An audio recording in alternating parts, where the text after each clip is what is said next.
Selamat datang di channel Simar Imam. Seperti biasa, jangan lupa pasang headset kalian. Siapkan kopi dan camilan. Lupakan pahitnya kehidupan. Mari kita dengarkan sambil rebahan. Tuan Tanah adalah dewa. Bab 251. Ketika pistol diarahkan padanya, saraf Qin Ming tiba-tiba menegang. Dia diam-diam mengumpulkan kekuatan dan berkonsentrasi pada pelatuknya. Dia melompat keluar dengan kecepatan yang sangat cepat dan masuk ke bawah meja. Peluru melesat melewati dan mengenai bayangan yang ditinggalkan oleh Qin Ming, menghindarinya lagi dan lagi. Reaksinya sangat cepat. Aku ingin tahu apakah mereka bisa bereaksi secepat kamu. Gang Bao tersenyum galak, seperti binatang yang haus darah. Dia menggunakan dua pistol yang dikendalikan oleh kekuatan supernaturalnya untuk membidik kepala kedua pengawalnya. Aku akan menghitung sampai 3. Jika kamu tidak keluar, aku akan mengirim mereka ke neraka. Begitu Gang Bao selesai berbicara, beberapa apel tiba-tiba terbang keluar dari bawah meja tempat Qin Ming duduk. Sasarannya bukanlah Gang Bao, tetapi lampu kristal di atap tempat tersebut dan catu daya di dinding. Terdengar suara benturan, lampu gantung pecah, busur menyala, dan seluruh tempat menjadi gelap gulita, hanya tersisa cahaya dari layar besar di depannya.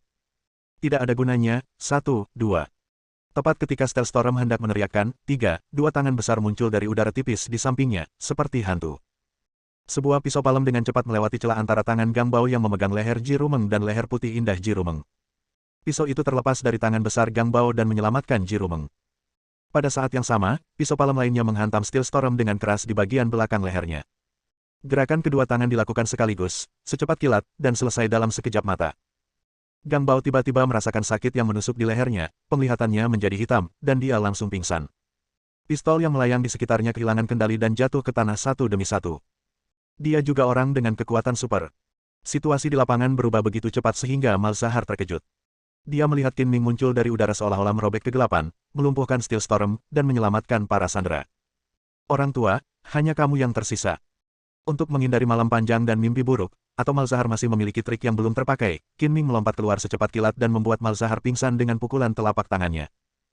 Meskipun tempat tersebut berada dalam kegelapan, melalui cahaya layar lebar, samar-samar orang dapat melihat apa yang terjadi, dan keempat pengawal itu tercengang.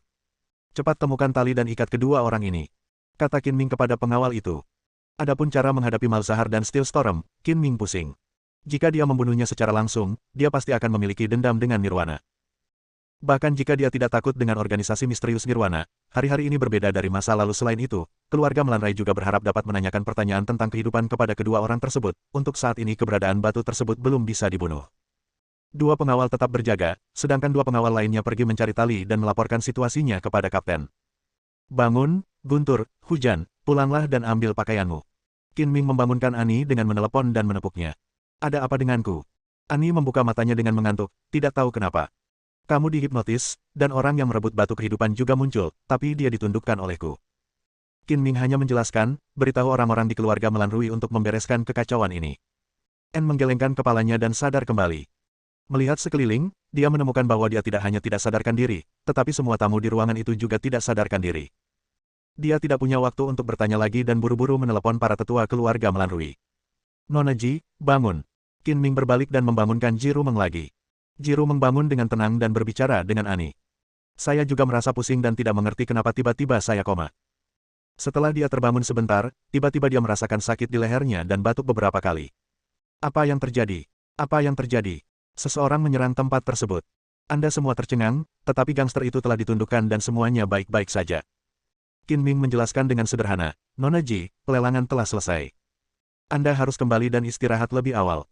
Ji Rumeng mengangguk, Tuan Qin, apakah Anda tidak pergi sekarang? Aku masih punya beberapa hal untuk diurus, jadi aku mungkin akan kembali lagi nanti. Saya tidak menyangka akan bertemu Tuan Qin di sini. Dunia ini sangat kecil. Jika Anda punya waktu besok pagi, saya ingin mentraktir Anda kopi. Bertemu Qin Ming di pelelangan membuat Ji Rumeng terkejut sekaligus bahagia. Dia wajar jika penyelamat mengundang Qin Ming makan malam dan pertemuan kecil. Pada saat ini, sesosok tubuh tiba-tiba bangkit dari tempat duduknya, melintas secepat angin, menjatuhkan seorang pengawal, mengeluarkan berlian hitam dari Gang Bao, dan bergegas keluar. Pergerakan orang ini sangat cepat, seperti angin puyuh, sehingga sebelum orang-orang yang berada di tempat tersebut dapat bereaksi, dia sudah bergegas keluar dari tempat tersebut. Sialan. Qin Ming mengira semua orang tidak sadarkan diri, jadi dia melonggarkan kewaspadaannya. Tanpa diduga, seseorang lolos dari jaring, dan Bonlah yang menawar berlian hitam itu dengan harga setinggi langit. Terlihat bahwa orang ini pasti kaki tangan Malzahar dan Stelstorm. Penawaran sebelumnya hanya untuk mengganggu pandangan semua orang. Sebelum dia bisa memikirkannya, Qin Ming mengusirnya. Untuk pelelangan ini, keluarga Melanrui juga melakukan pengaturan keamanan yang memadai. Tanpa diduga, pihak lain memiliki kekuatan hipnosis mental, dan penjaga tetap tercengang. Para pengawal yang selamat diberitahu dan bergegas ke rumah lelang satu demi satu. Beberapa pengawal bertemu langsung dengan Bond. Tapi kecepatan Bond begitu cepat sehingga orang-orang ini hanya merasakan pandangan mereka kabur. Angin kencang bertiup dan Bond menerobos celah kerumunan. Ketika Qin Ming mengusirnya, dia melihat Bond terbang ke dalam mobil hitam. Mobil itu melaju dengan cepat dan melaju pergi. Jelas ada orang di luar yang mendukung mereka. Orang-orang di Nirwana ini memiliki rencana yang terencana dengan baik dan pasti akan mendapatkan berlian hitam. Aku akan mengejarnya dan membiarkan yang lain mengikuti. Qin Ming lewat, mendorong seorang pengawal yang baru saja membuka pintu mobil, segera masuk ke dalam mobil, dan kemudian mengejarnya. Saat itu sudah lewat jam 10 malam, dan hanya ada sedikit kendaraan di jalan. Qin Ming melaju dengan cepat, semakin dekat ke mobil hitam di depannya. Dia menggunakan kemampuan kewaskitaannya dan menemukan bahwa ada dua orang di dalam mobil hitam itu, satu adalah Bond dan yang lainnya adalah seorang wanita berambut pirang. Dan wanita berambut pirang itu adalah orang yang telah merampok batu kehidupan dengan badai baja dan secepat angin, kekuatan super yang sama yang ditunjukkan Bond. Meskipun wanita berambut pirang itu memiliki kekuatan khusus, keterampilan mengemudinya jelas tidak sebaik Qin Ming. Melihat bahwa dia akan disusul, dia berbelok dan mobil hitam itu berbelok dan bergegas ke gang pemukiman di sebelah kiri. Bang, bang, bang. Karena belokannya terlalu tajam, dan kemampuan mengemudi wanita pirang itu tidak maksimal, badan mobil hitam itu menabrak tembok, menimbulkan percikan api suara ban bergesekan dengan tanah terdengar keras. Kan berbelok. Qin Ming tiba segera setelah itu, dan dengan jentikan yang indah, dia bergegas ke gang. Gang itu sangat sempit dan hanya bisa menampung satu mobil. Qin Ming menginjak pedal gas dan kecepatan mobil melonjak seketika. Hanya dalam 2 atau 3 detik, mobil itu menabrak bagian belakang mobil hitam di depannya dengan keras, menimbulkan suara yang keras. Suara benturan. Bang! Setelah benturan, wanita berambut pirang itu tidak dapat mengetahui arahnya. Salah satu sisi depan mobil terbanting ke dinding, dan mobilnya terhenti. Kak, pergilah dulu, misinya mendesak. Bond mengeluarkan berlian hitam itu dan memberikannya kepada wanita berambut pirang itu, segera membuka pintu mobil dan melompat keluar. Hati-hati. Wanita pirang itu tidak berkata apa-apa, menyingkirkan berlian hitam itu, dan melompat keluar dari pintu penumpang, karena pintu di sisinya terjepit ke dinding dan tidak bisa dibuka. Serahkan berlian hitam itu, dan aku akan membiarkan kalian berdua pergi. Jika tidak, kalian berdua tidak akan bisa pergi. Qin Ming juga keluar dari mobil, matanya dingin dan dia berkata dengan suara yang dalam. Aku takut padamu, kamu tidak memiliki kemampuan. Teriak Bond, menendang kakinya ke tanah, dan melompat keluar dengan cepat seperti peluru yang dilepaskan, terbawa ke depan dengan dampak yang sangat besar. Bang! Qin Ming tidak mengelak. Dia mengangkat tangannya dengan santai dan dengan kuat menggenggam tangan Bond. Setelah menerima hantaman yang kuat, dia mundur selangkah sebelum berdiri teguh. Dia memanfaatkan situasi tersebut dan menarik Bond ke dalam pelukannya. Bond merasa tidak ada bedanya dengan membentur tembok sambil berlari liar, dan merasakan sakit yang menusuk di dadanya. Qin Ming meraih lengan Bond, membalikkannya, dan melemparkan Bond dengan keras ke tanah. Berhenti, serahkan berlian hitam itu, atau jangan salahkan aku karena kejam dan hancurkan lehernya. Qin Ming mengangkat kakinya, menginjak leher Bond, mengangkat kepalanya dan berteriak kepada wanita pirang yang berlari lebih dari 10 meter. Jauh. Bond. Wanita pirang itu berbalik dan melihat kakaknya ditundukkan. Dia segera berhenti. Ekspresinya agak rumit, mulai dari marah hingga ragu-ragu. Bond terbaring di tanah dan ingin berbicara, tapi lehernya terinjak dan bisa patah kapan saja. Mulutnya terbuka tapi dia tidak bisa mengucapkan sepatah kata pun. Biarkan Bond pergi dulu, lalu aku akan memberimu berliannya. Kata wanita pirang itu dengan marah. Nono, kamu tidak punya ruang untuk tawar-menawar. Serahkan berlian itu dan aku akan melepaskanmu. Pada titik ini, telinga Qin Ming bergerak dan dia dengan tajam mendengar suara langkah kaki banyak orang berkumpul di sekelilingnya, dan kalau dilihat dari suaranya, dia jelas bukan orang biasa. Kamu menyakiti saudaraku. Bahkan jika kamu bersembunyi kembali ke Tiongkok, Nirvana dan aku tidak akan pernah membiarkanmu pergi. Wanita pirang itu mengertakkan gigi, panik, dan dengan cepat jatuh ke dalam kegelapan jauh di dalam gang kakaknya, tapi untuk menyelamatkan kakaknya. Ambil kembali berlian hitam ini. Mereka menerima perintah kematian dalam misi ini, dan mereka harus mendapatkan berlian hitam apapun yang terjadi. Terlihat bahwa Nirvana sangat mementingkan berlian hitam yang tak ternilai harganya ini, bahkan dengan mengorbankan anggotanya. Bisakah kamu lari? Senyuman lucu muncul di bibir Qin Ming, dan dia menendang Bond hingga pingsan, lalu dengan cepat menyusulnya. Namun setelah berlari beberapa langkah, kabut hitam muncul di sekelilingnya, dan sosoknya melebur ke dalam kegelapan dan menghilang. Berlari dengan seluruh kekuatannya, wanita pirang itu secepat angin. Bayangan di belakangnya melintas dan pemandangan di kedua sisi mundur dengan cepat. Hanya 4 atau 5 detik setelah Qin Ming menghilang di gang, selusin sosok tinggi muncul. Tepatnya, mereka tidak bisa disebut manusia karena mereka semua memiliki kepala serigala yang ganas, mulut penuh taring dan cakar yang tajam ganas dan menakutkan. Bab 252. Wanita berambut pirang itu secepat citah yang berlari kencang, sering berganti-ganti kaki, berbelok ke kiri dan ke kanan secara acak di gang-gang pemukiman, dan terbentur seperti lalat tanpa kepala hanya memikirkan singkirkan Qin Ming yang mengejarnya. Dia dikalahkan oleh Qin Ming ketika dia berada di Tiongkok. Namun, Bon lebih kuat darinya dan dikalahkan dengan mudah oleh Qin Ming. Mengetahui bahwa dia jelas bukan tandingan Qin Ming, dia melarikan diri dengan putus asa. Setelah berlari melalui 7 atau 8 jalan dalam satu tarikan napas, wanita pirang itu berbalik dan tidak melihat siapapun di belakangnya. Dia merasa bahwa Qin Ming telah tertinggal, jadi dia berhenti dan bersandar ke dinding, terengah-engah, berencana untuk beristirahat sebentar ketika.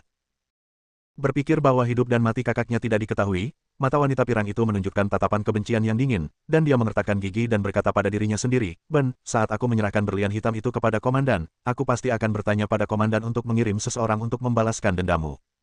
Aku tidak akan pernah membiarkan orang Cina itu pergi. Kamu masih ingin membalas dendam, aku khawatir kamu tidak punya kesempatan." Pada saat ini, suara tiba-tiba terdengar di atas kepala wanita pirang itu. Qin Ming muncul di dinding entah dari mana, tubuhnya terkulai seperti kelelawar, dan kait emas terbalik datang, wajahnya hampir menyentuh wajah wanita pirang itu. Ah!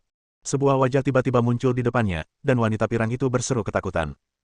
Sebelum dia bisa melarikan diri, tangan besar Qin Ming mencengkeram lehernya secepat kilat, dan teriakannya berhenti.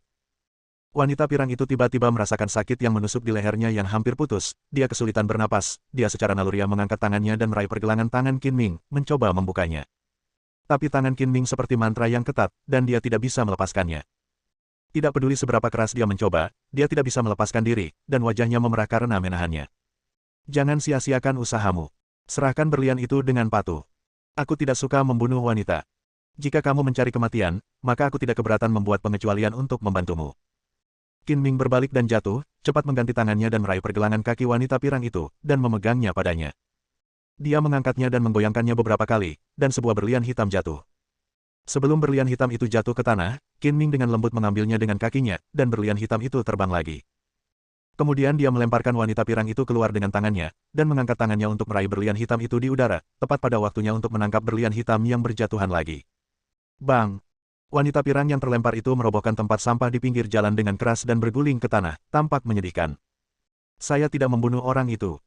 Jika saya ingin menyelamatkannya, pergilah ke tempat mobil itu jatuh. Seperti kata pepatah, lebih baik membubarkan musuh daripada membuat musuh, jadi dia tidak membunuhnya. Ahem. Wanita pirang itu terbatuk-batuk dan akhirnya bernapas kembali. Dia mengangkat kepalanya dan menemukan bahwa Qin Ming tidak ditemukan, dan jalanan kosong. Dia sangat marah hingga dia menggebrak tanah dan meraung, "Sialan, kamu kehilangan apa yang kamu punya. Kamu telah berulang kali melawan Nirwana, dan kamu tidak akan berakhir dengan baik." Mengutuk beberapa kali, wanita pirang itu bangkit dan berlari kembali dengan cepat untuk mencari kakaknya. Jangan sampai berliannya hilang. Jika sesuatu terjadi lagi pada saudaramu, kamu akan kehilangan istri dan pasukanmu. Ketika Qin Ming kembali ke gang tempat mobilnya jatuh, dia berhenti jauh karena dia melihat beberapa sosok berkedip di gang, dan dia melihat dari dekat ke beberapa manusia serigala kekar. Ini benar-benar menghantui. Qin Ming tidak ingin bertemu manusia serigala saat ini dan melakukan perkelahian yang tidak perlu. Dia melebur ke dalam kegelapan dan pergi dengan tenang. Setelah kembali, dia meminta keluarga Melan Rui untuk mengambil mobil. Di bawah perlindungan berlapis, berlian hitam itu benar-benar direnggut. Manajemen puncak keluarga Melan Rui menjadi cemas dan bahkan pemilik keluarga juga datang langsung ke rumah lelang, mengirimkan hampir semua pengawal yang bisa dia kumpulkan, mencari kemana-mana, dan menghubungi polisi, meminta mereka mengirimkan sejumlah besar petugas polisi untuk menangkap para gangster. Di depan rumah lelang, N yang mengenakan gaun bermotif bunga bergaya bohemian memandang sekeliling dengan cemas. Ketika bintang Melan Rui direnggut, hanya Qin Ming yang mengejarnya tepat waktu. Saya ingin tahu apakah dia bisa mendapatkannya kembali. Sementara Ani menunggu dengan cemas, dia tiba-tiba melihat Qin Ming muncul di bawah naungan pepohonan di jalan, berjalan dengan santai. Puan Qin. Ani sangat gembira dan buru-buru berlari menemuinya. Sosok anggunnya benar-benar enak dipandang. Saat dia berlari, dia tidak sabar untuk berteriak, "Tuan Qin, bagaimana? Kejar dengan pria yang mencuri bintang Melan Rui. Seorang gangster. Bagaimana menurutmu?" Kata Qin Ming sambil tersenyum nakal. "Kamu sudah menyusul, apakah kamu sudah menemukan bintang Melan Rui?" Melihat Qin Ming masih bercanda, "Pasti ada kabar baik," kata Ani dengan penuh harap. Jawaban yang benar. Qin Ming mengeluarkan berlian hitam itu sambil tersenyum dan menyerahkannya. "Puan Qin, Anda luar biasa. Saya tidak tahu bagaimana harus berterima kasih." Ani sangat gembira ketika harta warisan keluarga hilang dan ditemukan kembali. Dia memeluk Qin Ming dengan penuh semangat dan memberinya beberapa ciuman manis. Dia menerima pendidikan barat sejak dia masih kecil dan jauh lebih berpikiran terbuka dibandingkan wanita timur. Dia hanya memberikan ciuman untuk mengungkapkan rasa terima kasihnya kepada Qin Ming. Selain itu, diam-diam Ani senang karena berkat usahanya mempertahankan Qin Ming, tanpa bantuannya, pusaka keluarga akan hilang. Dengan batu giok lembut yang hangat dan harum di pelukannya, serta ciuman manis dari kecantikan ras campuran ini, Qin Ming merasa karyanya tidak sia-sia dan dia puas. Setelah ciuman, Ani meninggalkan pelukan Qin Ming secara alami dan anggun, dan dengan hati-hati menyimpan berlian hitam itu. Tuan Qin, terima kasih banyak. Saya akan mengajak Anda menemui kakek saya. Anda bisa meminta hadiah apapun yang Anda inginkan. Selama keluarga melalui kami bisa melakukannya, saya jamin kakek saya pasti akan setuju. Apakah kamu lupa bahwa aku mengatakan aku membantu karena persahabatan dan tanpa imbalan apapun? Qin Ming tersenyum ringan dan berkata, jika keluarga melalui bersikeras untuk membalas budi, maka tunggu sampai Qingyi mendirikan cabang di Paris. Setelah perusahaan sudah didirikan, lebih hati-hati saja terhadap kantor cabangnya.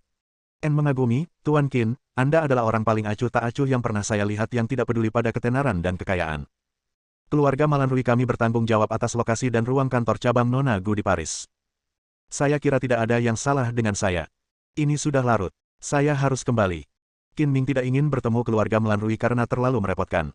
Baiklah kalau begitu, aku akan mengirimkan mobil untuk mengantarmu kembali. Ngomong-ngomong, yang lebih muda dari dua orang yang pingsan memiliki kekuatan untuk mengendalikan baja, dan yang lebih tua memiliki hipnosis, jadi dia harus diawasi dengan hati-hati. Qin Ming memperingatkan, bagaimana keluarga Malanrui dapat menekan, bisakah mereka memulihkan batu kehidupan bukan lagi urusannya. Saat ini, sebuah Maserati diparkir di pinggir jalan, dan jendela diturunkan untuk memperlihatkan wajah menawan Evelyn. Dia berkata dengan ekspresi penuh kasih sayang di wajahnya, Tuan Qin, silakan berkendara, saya akan dengan senang hati memberimu tumpangan pulang. Menghadapi rubah yang menggelitik, Qin Ming tidak punya waktu untuk bersembunyi. Bagaimana dia bisa mengambil mobilnya? Dia dengan cepat menolak dan berkata, terima kasih atas kebaikan Anda. Masih ada yang harus saya lakukan. Setelah berbicara, Qin Ming berkata kepada Ani, bahwa aku menemui kakekmu. Baik, Tuan Qin, tolong. En tahu bahwa ini adalah alasan Qin Ming, jadi dia mengulurkan tangan gioknya dan memberi isyarat mengundang. Untuk menyingkirkan Evelyn, Qin Ming dan Ani datang ke rumah lelang. Mereka berencana untuk tinggal sebentar dan kemudian pergi, tetapi mereka bertemu dengan kakek Ani. Kakek En juga adalah kepala keluarga Melanrai. Dia berusia lebih dari 70 tahun dan memiliki rambut beruban di pelipisnya, tetapi dia memiliki kulit kemerahan dan penuh energi. Matanya cerah dan energi, dan dia terlihat sangat bijaksana. Dia mengenakan setelan jas, memegang tongkat, dan topi hitam di kepalanya, tampak seperti seorang lelaki tua. Kakek, pusaka keluarga kita sudah ditemukan. Di hadapan kakeknya En menjelma menjadi seorang anak kecil dan mengeluarkan berlian hitam itu dengan sikap yang sedikit centil. Akhirnya tidak hilang, syukurlah. Kakek En buru-buru menyerahkan tongkat itu kepada pelayan di sampingnya, dengan penuh semangat mengulurkan tangan tuanya yang keriput, mengambil berlian hitam itu seolah-olah dia telah menemukan harta karun, mengeluarkan sapu tangan putih, dan menyekanya. Dengan hati-hati. Ini semua berkat teman Tionghoa saya, Tuan Qin Mingkin. Kakek, Anda harus berterima kasih padanya dengan benar. Ani berkata seolah dia menerima pujian. Terima kasih kepada Tuan Qin atas bantuannya yang besar, atas nama keluarga Melanrui, saya ingin mengucapkan terima kasih yang tulus kepada Anda. Dengan itu, kakek En melepas topinya, membungkuk dalam-dalam, dan melepas topinya sebagai tanda hormat. Tuan tua, saya tidak tahan dengan hadiah Anda. Qin Ming buru-buru menyingkir dan mengulurkan tangan untuk membantu kakek Ani berdiri.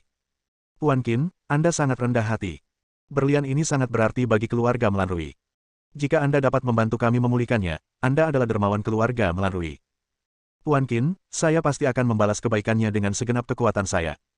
Saya sudah memberitahu En bahwa perusahaan saya akan membuka cabang di Paris. Jika waktunya tiba, tolong jaga keluarga Melanrui dan saya akan membalas budi.